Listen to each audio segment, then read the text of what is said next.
Betting apps promotion case టాలీవుడ్ను వెంటాడుతోంది. దీనిలో భాగంగా విచారణకు రావాలంటూ దగ్గుబాటి రానా, ప్రకాష్ రాజ్, మంచులక్ష్మికి తాజాగా ఈడీ నోటీసులు జారీ చేసింది. మరోవైపు మనీ లాండరింగ్ మ్యాటర్లో గూగుల్, మెటాలపై ఈడీ కొరడా జులిపించింది. Betting apps promotion, money laundering వ్యవహారాలకు సంబంధించిన దర్యాప్తును ఈడీ అధికారులు స్పీడప్ చేశారు. ఇప్పటికే పలువురు సెలబ్రిటీలకు నోటీసులు జారీ చేసిన ఈడీ తాజాగా టెక్ దిగ్గజులు గూగుల్, మెటాలకు కూడా సమన్లు పంపించింది. ఆన్లైన్ బెట్టింగ్ యాప్స్ కేసులో గూగుల్, మెటాలను విచారించనుంది ED. YouTube, Instagram, Facebook, X, ShareChat, Snapchat ఇలా ఏ యాప్ ట్రెండింగ్లో ఉంటే అందులో బెట్టింగ్ యాప్స్ను ప్రమోట్ చేశారు సెలబ్రిటీలు. ఈ క్రమంలో విచారణలో భాగంగా గూగుల్, మెటాకు ఈడీ అధికారులు నోటీసులు జారీ చేశారు. ఇక బెట్టింగ్ యాప్స్ ప్రమోషన్ కేసుకు సంబంధించి విచారణకు హాజరు కావాలని టాలీవుడ్ ప్రముఖ నటులకు ఈడీ నోటీసులు జారీ చేసింది. ఈ మేరకు 23న విచారణకు రావాలని రానా, దగ్గుపాటికి ఆదేశించింది. ఈ నెల 30న విచారణకు హాజరు కావాలని ప్రకాష్ రాజ్కు, ఆగస్టు 13న ఎంక్వైరీకి రావాలని మంచులక్ష్మికి నోటీసులు జారీ చేసింది. బెట్టింగ్ యాప్లతో జరిగిన అగ్రిమెంట్లు, బ్యాంక్ ఖాతాల వివరాలు తీసుకుని రావాలని టాలీవుడ్ సెలబ్రిటీలను ఆదేశించింది. ఇక ఇదే కేసులో పేర్లున్న మిగతా నటీనటులకు సైతం దశల వారీగా సమన్లు జారీ చేయనున్నట్లు ఈడీ వర్గాలు తెలిపాయి.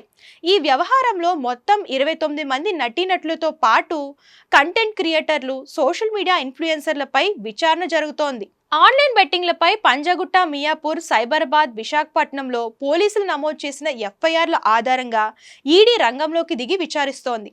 బెట్టింగ్ యాప్ల కేసులో గూగుల్, మెటా సంస్థలకు ఈడీ సమన్లు జారీ చేసింది. జూలై 28న ఆయా కంపెనీల ప్రతినిధులు తమ ముందుకు విచారణకు హాజరు కావాలని ఆదేశాలు ఇచ్చింది. ఈ బెట్టింగ్ యాప్లతో మనీ లాండరింగ్, హవాలా లావాదేవీలు జరుగుతున్నట్లు ఆరోపణలు రావడంతో ఈడీ కేసు నమోదు చేసి దర్యాప్తు చేపట్టింది. తాము విచారణ చేస్తున్నప్పటికీ గూగుల్, మెటా సంస్థలు ఇలాంటి యాప్లను తమ ప్లాట్ఫామ్లపై విస్తృతంగా ప్రచారం చేస్తున్నాయని దర్యాప్తు సంస్థ ఆరోపిస్తోంది.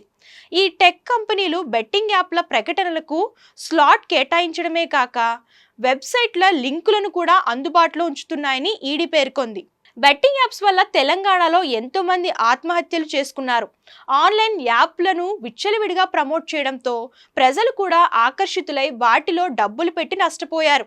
కొందరు లక్షలాది రూపాయలు కోల్పోయారు. దీంతో బెట్టింగ్ యాప్స్ వ్యవహారంలో ప్రమోటర్స్గా ఉన్న సినీ సెలబ్రిటీలు, యూట్యూబర్స్ పై ఎన్ఫోర్స్మెంట్ డైరెక్టరేట్ ఈసీఐఆర్ నమోదు చేసింది. ఇది పోలీసులు నమోదు చేసే ఎఫ్ఐఆర్ లాంటిదే. బెట్టింగ్ యాప్స్ ప్రమోటింగ్ చేసినందుకు కోట్లాది రూపాయలు చేతులు మారాయని ఈడీ గుర్తించి ఈసీఐఆర్ నమోదు చేసింది. మనీ లాండరింగ్ కోణంలో కూడా ఈడీ దర్యాప్తు సాగుతుంది.